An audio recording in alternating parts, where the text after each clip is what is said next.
घर की गरीबी को देखकर एक छोटा सा बच्चा अपने घर से फरार हो जाता है क्योंकि उसे अमीर बनना है।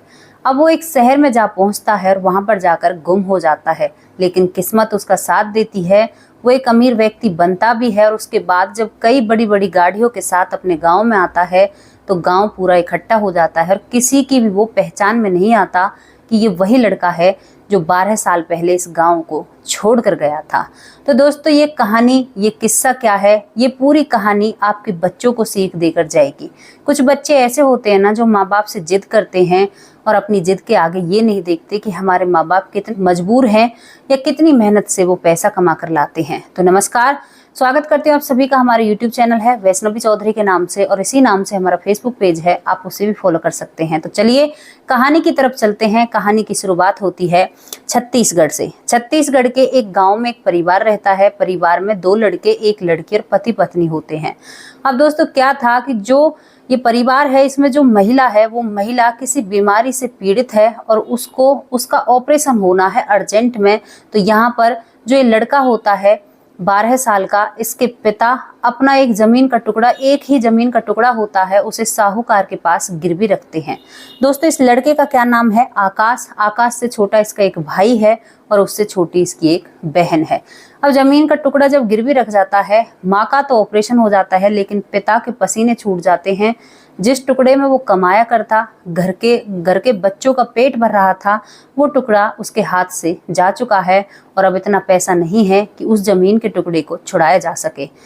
जब सभी घर वाले इन बातों पर थोड़ा सा ध्यान देते हैं तो इन सभी चीजों को आकाश सुनता है और शुरुआत से ही वो देख रहा है कि उसके माँ बाप बड़ा है संघर्ष भरी जिंदगी जी रहे हैं। तो आकाश को ये बातें खटक जाती हैं। यहाँ पर आकाश को साहूकार भी बहुत बुरा लगता है कि उसने हमारी जमीन क्यों ली। अब दोस्तों, जो आकाश है उसके दिमाग में एक ही बात हिट कर जाती है कि उसे अमीर बनना है। और वो रात होती है जैसे ही, तो अपने एक बैग में 2 जोड़ी कपड़े लेकर 12 साल का बच्चा ट्रेन में जाकर बैठ जाता है। अब वो ट्रेन में जाकर बैठ जाता है और वहां से अपने गांव से निकल जाता है। गांव से निकलने के बाद दोस्तों, वो गुजरात के सूरत में पहुंच जाता है और उसने कभी गांव से बाहर भी कदम नहीं रखा था, लेकिन आज वो एक बड़े शहर में पहुंच चुका है। जब वहां पर जाता है तो थोड़ा सा घबराता है, उसके पैर जमीन पर कांपते हैं, लेकिन फिर अंदर से वही बात आती है कि मुझे बड़ा आदमी बनना है, अपने घर की गरीबी दूर करनी है। अब वहां पर एक ट्रक ड्राइवर दुकान से कुछ सामान ले रहा है। रोड के समीप ही वो चलते चलते रोड पर पहुंच जाता है, तो उसे देखकर वो उसके पास खड़ा हो जाता है और कहता है, चाचा जी, क्या आप मुझे कोई काम दोगे? तो यहाँ पर ट्रक ड्राइवर कहता है कि भाई, मैं तुम्हें क्या काम दे सकता हूँ, मैं ही दूसरों के ट्रक चलाता हूँ, तुम्हें मैं क्या काम दूंगा। तो यहाँ पर जो आकाश होता है वो उस ट्रक ड्राइवर से जबरदस्ती सी करने लगता है। कहता है कि मुझे अपना पेट भरना है और मेरा इस दुनिया में कोई भी नहीं है, अगर आप मुझे काम दोगे तो बहुत अच्छा होगा। क्योंकि आकाश नहीं बताना चाहता कि मेरा परिवार भी है, अगर बताएगा तो वो ड्राइवर शायद उसे घर पहुंचा दे। अब यहाँ पर ट्रक ड्राइवर को दया आ जाती है और आकाश को वो अपना हेल्पर रख लेता है। दोस्तों, ट्रक को साफ करना, कुछ खाना पीना मंगाना, कुछ ट्रक को देखना, इस पहिए को देखो, लोडेड कितनी है गाड़ी, मतलब ऐसी चीजों पर आकाश को रख लिया जाता है क्योंकि 12 साल का बच्चा है। अब दोनों रूट पर चलते रहते हैं और एक साथ रहते हैं, तो दोनों में दोस्ती अच्छी हो जाती है। उसके बाद आकाश भी कहता है कि चाचा, मुझे भी ट्रक चलाना है। तो यहाँ पर वो कहता है ट्रक ड्राइवर, नहीं भैया, तुम छोटे हो, अभी तुम इसे नहीं चला सकते। तो जबरदस्ती वो सीखने की भी कोशिश करता है और उन दोनों को एक साथ रहते रहते 3 साल निकल जाते हैं। दोस्तों, 3 साल निकलने के बाद वो 16 साल का हो जाता है और अब वो थोड़ा थोड़ा ट्रक को चलाने लगता है और उसके मन में एक बात जागती है कि अब मैं भी कोई और ट्रक चलाऊंगा। लेकिन ट्रक ड्राइवर साफ मना कर देता है कि भाई नहीं, तुम इतने बड़े नहीं हो कि ट्रक को संभाल सको। इसी वजह से अब और दोनों साथ रहते हैं। लेकिन एक दिन क्या होता है दोस्तों, दोनों ही जने जा रहे थे, तभी उनके ट्रक का एक्सीडेंट हो जाता है। एक्सीडेंट तो हो जाता है, गाड़ी की तो बहुत बुरी हालत होती है, लेकिन उन दोनों को भी काफ़ी चोटें आती हैं और उन ट्रकों का जो मालिक होता है, इन दोनों को हॉस्पिटल में एडमिट कराया जाता है। वहाँ पर इनका ट्रीटमेंट होता है। ट्रीटमेंट जैसे ही चल रहा है इलाज, तो उसके बाद जो आकाश है ये जल्दी ठीक हो जाता है क्योंकि इसे कम चोटें आई थी। ट्रक ड्राइवर जल्दी ठीक नहीं हो पाता है। अब दोस्तों, आकाश का क्या था, जैसे ही ये ठीक हो जाता है तो अपने उस चाचा का ये बहुत ख्याल रखता है और उसकी बहुत सेवा पानी करता है। तो एक दिन बेड पर लोटा हुआ वो ट्रक ड्राइवर कहता है कि बेटा, मेरी तुमसे जान न पहचान, लेकिन फिर भी तुम मेरी इतनी सेवा करते हो, इतना तो मेरा सगा बेटा भी नहीं करता। और यहाँ पर इसे पुचकारने लगता है। जब ये इसको पुचकारता है तो ये कहता है आकाश, चाचा मुझे भी ना कुछ करना है और मुझे ट्रक चलाना है तुम्हारी ही तरह। तो यहाँ पर वो ट्रक ड्राइवर उसको चुप करते हुए कहता है कि पागल, अभी तू रुक जा, थोड़ी सी और तेरी उम्र बढ़ जाएगी तो मैं मालिक साहब से बात करूंगा और तुम्हें एक अलग ट्रक दे देगा। अब यहाँ पर जैसे ही वो 16-17 साल का हो जाता है तो वो मानता नहीं है। तभी ट्रक ड्राइवर मालिक का नंबर दे देता है और इस आकाश को उस मालिक से मिला देता है, क्योंकि वो जो मालिक था उसके कई ट्रक थे। अब दोस्तों एक ट्रक यहाँ पर आकाश को भी मिल जाता है चलाने के लिए, और आकाश अब उस पर जी तोड़ मेहनत करता है, क्योंकि अब उसका अगला लक्ष्य होता है कि मैं भी अब एक ऐसा ही ट्रक खरीदूंगा जिससे मेरे पास बहुत पैसे आएंगे और मैं अपने माँ बाप को दूंगा। अब दोस्तों यही सब कुछ चलता रहता है और वो जितना भी काम ट्रक पर करता है, उस ट्रक को चलाता है, सारी तनख्वाह एक ड्राइवर को देने लगता है, क्योंकि उसे पैसे इकट्ठा करने हैं। दोस्तों उसके 2 से 2.5 लाख रुपए इकट्ठे हो जाते हैं, क्योंकि उसे ट्रक लेना है। लेकिन वो ड्राइवर अपना घर बार छोड़कर वहां से उन 2.5 लाख रुपयों को 3 लाख रुपयों को लेकर फरार हो जाता है। अब वो जैसे ही फरार हो जाता है तो आकाश को एक बड़ा धक्का लगता है कि अरे इसने तो बहुत बुरा किया, मैंने तो इतनी मेहनत से पैसे जोड़े। अब आकाश कुछ और सोचता है, अपना बैंक में एक खाता खोलता है और अपनी जितनी भी कमाई होती है उस सभी को बैंक में जमा करने लगता है। अब दोस्तों धीरे धीरे फिर 3 या 4 साल निकलते हैं और उसने बैंक में करीबन 2.5 से 3 लाख रुपए इकट्ठा कर लिया है और वो अब ट्रक की कंपनी में जाता है, वहां से एक ट्रक खरीदता है लोन पर, और उस ट्रक को निकाल कर आकाश बहुत खुश होता है कि अब मैं अपने घर वालों की मदद कर सकता हूँ। और दोस्तों यहाँ पर वो एक अपना हेल्पर रख लेता है, उस ट्रक को चलाता है, ट्रक की किस्तें भर रहा है। अब एक दिन वो उसकी गाड़ी लोडेड होती है, लोडेड होने के कारण दोस्तों वो कहीं पर जा रहा है, तभी उसे दिखाई देता है कि रास्ते में एक गाड़ी का एक्सीडेंट हुआ है और कोई भी उनकी मदद नहीं कर रहा है। यहाँ पर आकाश अपना ट्रक रोकता है, क्योंकि इंसानियत उसके अंदर बहुत थी, वो बहुत रहमदिल होता है और उतर के देखता है कि गाड़ी में क्या है। तो उसमें एक बुजुर्ग महिला जिसकी उसकी माँ की सी उम्र होती है और वो काफी घायल अवस्था में होती हैं। दोस्तों आकाश बहुत कोशिश करता है और गाड़ियों को रोकने की, क्योंकि उसे भी कहीं पर माल ले जाना था, अगर लेट हो जाएगा तो उसका भी काम बिगड़ जाएगा। लेकिन कोई भी गाड़ी वहां पर नहीं रुकती है, आकाश का कोई भी मदद नहीं करती है।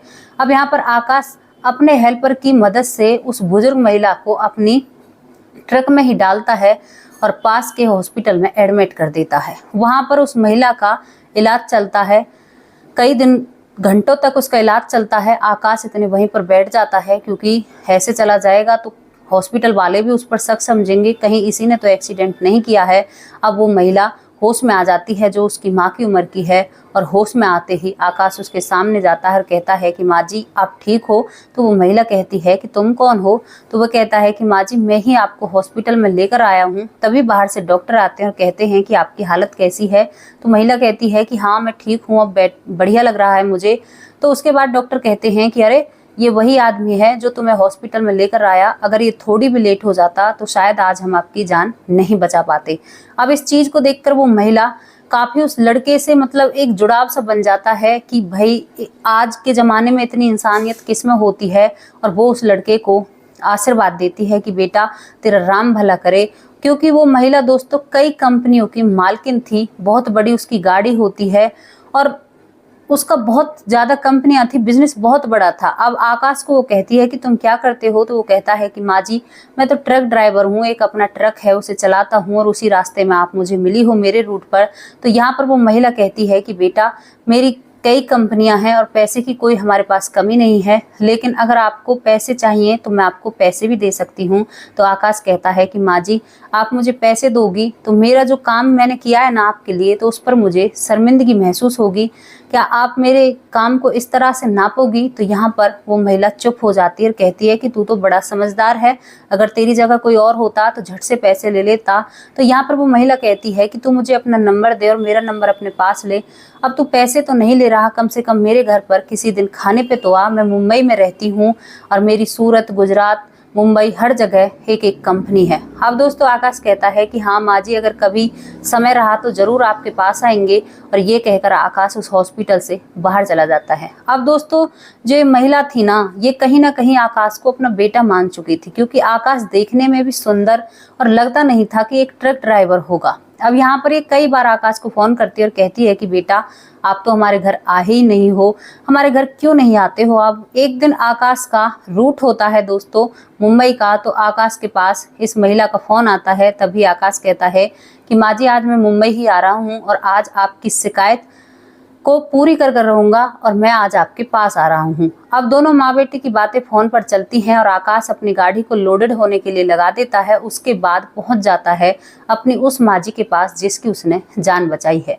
वहां पर वो महिला उस आकाश की बहुत स्वागत करती है और बहुत अच्छे से सम्मान करती है, क्योंकि उस महिला जो कुछ भी थी आज उसी की वजह से थी।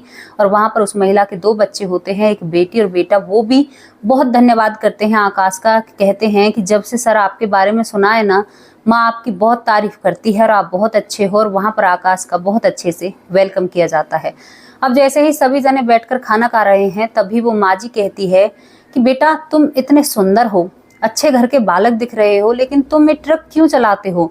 तो आकाश अपनी कहानी उस माँ जी के सामने रख देता है। कहता है कि माँ जी मैं 12 साल की उम्र में अपने घर से निकल आया, क्योंकि हमारा जमीन का टुकड़ा साहूकार ने अपने पास गिरवी रख लिया था। मेरी माँ बीमार थी, मुझे पैसे कमाने हैं और इसी वजह से मैं इन शहरों में काम करता घूम रहा हूँ।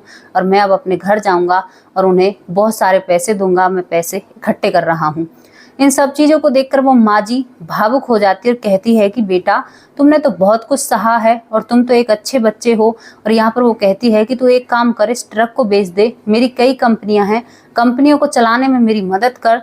तो इस बात को सुनकर आकाश कह देता है कि नहीं माँ जी मैं ऐसा नहीं कर सकता, मेरा काम बहुत अच्छा चल रहा है, कोई बात नहीं, मैंने अगर आपकी जगह कोई और भी होता तो भी मैं उसकी जान बचाता। लेकिन यहाँ पर बुजुर्ग महिला कहती है कि बेटा जान बचाने के बदले में एक काम नहीं है, तुम्हारी कहानी को सुनकर मेरा दिल दुख रहा है। और वो आकाश से जबरदस्ती करने लगती है। अब ज़्यादा जबरदस्ती करने लगती है तो आकाश को हामी भरनी पड़ती है और आकाश अपने ट्रक को उसको दे देता है जो उसका हेल्पर होता है, लेकिन उसकी पूरी जांच पड़ताल रखता है। भाई उसकी मेहनत की कमाई का था। अब आकाश दिन पर दिन कंपनियों पर ऊंचाइयां छूने लगता है, क्योंकि आकाश बहुत इंटेलिजेंट था। कंपनियां उसकी वजह से ग्रो करने लगती हैं। ग्रो करने के बाद दोस्तों जो सेठानी थी, जो माँ थी, वो बहुत खुश हो जाती हैं और आकाश को मुंबई में ही एक अच्छा सा घर लेकर देती है गिफ्ट में। और आकाश उस घर में रहने लगता है। यहाँ पर वो महिला कहती है कि बेटा मेरे आज से 2 बेटे हैं, एक तू है और एक मेरा बेटा है, और कभी भी मुझे आंटी या किसी और नाम से मत बुलाना, हमेशा मुझे माँ ही कहकर बुलाना। अब दोस्तों जिंदगी तो चमक गई थी। आकाश बहुत अच्छे से रहने लगता है फ्लैट में और बहुत बढ़िया तरह से वो सभी लोग रहते हैं। लेकिन तभी ये जो माँ जी होती है अपने 2 बच्चों के साथ आकाश को उसके परिवार से मिलाना चाहती है। और ये आकाश के उस घर पर पहुंचती है और कहती है कि बेटा आज तुम जल्दी से अच्छे से कपड़े पहन लो, हमें कहीं पर निकलना है। अब आकाश अपनी माँ जी का कहना मानकर नहा धोकर तैयार हो जाता है, सूट बूट पहनकर। और ये सभी रेलवे स्टेशन पर पहुंच जाते हैं। ट्रेन करते हैं, एसी बुक कमरे किए जाते हैं। दोस्तों छत्तीसगढ़ के लिए ट्रेन ली जाती है। आकाश जब बैठता है और पता चलता है कि छत्तीसगढ़ जा रहे हैं, तो आकाश की समझ में आ जाता है कि आज मैं अपने गांव जा रहा हूँ। वहां पर ये जो महिला थी इसकी सभी शहरों में जानकारी होती है। वहां पर ये कई गाड़ियों का इंतजाम करती है और बाउंसरों का इंतजाम करती है दोस्तों, क्योंकि इसके बच्चे इसके साथ में थे। और वहां पर जैसे ही गाड़ी रुकती है ट्रेन, तो उतर कर ये बड़ी बड़ी गाड़ियों में बैठ जाते हैं और बाउंसर भी इनके साथ होते हैं और आकाश को पूछते पूछते आकाश के घर पहुंच जाते हैं। अब जो गांव काफी ऐसा हो कि उजड़ा हुआ सा गांव हो, उस गांव में जब घनी गाड़ी एक साथ जाए, वो भी बाउंसरों के साथ, तो पूरा गांव इकट्ठा हो जाता है। और आकाश जैसे ही उतरकर अपने घर में अंदर जाता है, तो इसके घर वाले भी हैरान से हो जाते हैं, क्योंकि बेटा 12 साल पहले निकला था दोस्तों, अब करीबन वो 24-25 साल का हो चुका है। तो माँ बाप की एक बार में पहचान में नहीं आता है। लेकिन जैसे ही आकाश अपनी माँ के समीप पहुंचता है, तो माँ कहती है कि मुझे तो लग रहा है कि ये हमारा आकाश है, क्योंकि इसके नैन नक्श जी आप देख नहीं रहे हैं, उसी की तरह के हैं। लेकिन वो कैसे हो सकता है, वो तो कहीं चला गया। और यहाँ पर आकाश की माँ रोने लगती है। अब जैसे ही माँ को रोता हुआ देखता है, तो उसके हाथों को पकड़ता है और कहता है कि माँ मैं वही आकाश हूँ। और जितना इतने माँ सुनती है तो आकाश को गले लगा लेती है और दोनों जने जोर जोर से रोने लगते हैं। पिता भी पहचान लेता है, बहन भाई भी आकर आकाश से चिपट जाते हैं, गले मिल जाते हैं। अब दोस्तों ये सब कुछ वो बिजनेसमैन महीना देख रही है और वो कहती है कि अरे आकाश, तूने इन लोगों को इतना क्यों तरसाया, तू पहले भी तो आ सकता है। अब यहाँ पर उसकी माँ फूली नहीं समाती है, पूरे गांव में कहती है कि मेरा बेटा आ गया और दोस्तों अच्छा सा खाना बनाती है। और जो आकाश की दूसरी माँ है शहर वाली, वो भी वहाँ पर खाना खाकर, आकाश की बहन भाई वो भी खाना खाते हैं। और उसके बाद वो कहती है, वो महिला जो जिसका एक्सीडेंट हुआ था, कि बेटा अब हम चलते हैं और तू अपने परिवार से मिल घुल, उसके बाद आ जाना, क्योंकि तुम्हें कंपनियां भी देखनी है, बहुत सारा काम पेंडिंग में है, लेकिन हम इतने दिन काम संभालेंगे, तुम अपने परिवार में अच्छे से रहो। अब उसके बाद आकाश अपनी माँ की गोद में सर रखकर और अपनी माँ से बातें करने लगता है। कहता है कि माँ, क्या आप लोगों ने मुझे ढूंढा नहीं?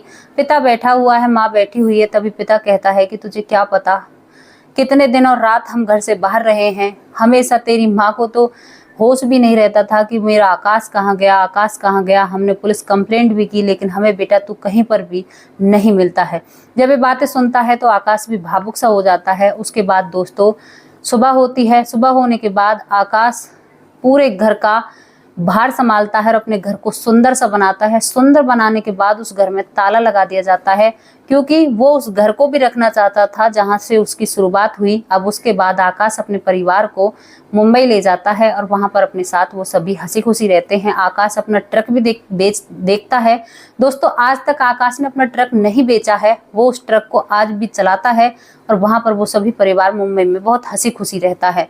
तो एक बच्चा जो घर से एक लक्ष्य लेकर निकला था और वो लक्ष्य उसने पूरा भी किया। लेकिन दोस्तों इस बात पर एक बात और बनती है कि इस चीज को सुनकर कहीं और बच्चे, ऐसा नहीं है आकाश किसी गलत हाथों में नहीं पड़ा, अगर किसी गलत हाथों में पड़ जाता तो आज उसकी हालत बहुत खराब होती, लेकिन उसकी किस्मत ने उसका साथ दिया। आपको कैसी लगी ये कहानी, आप अपनी राय कमेंट बॉक्स में जरूर रख सकते हैं। कल फिर हाजिर होंगे एक और ऐसी ही सच्ची और अच्छी स्टोरी के साथ। तब तक के लिए नमस्कार, जय हिंद, जय भारत।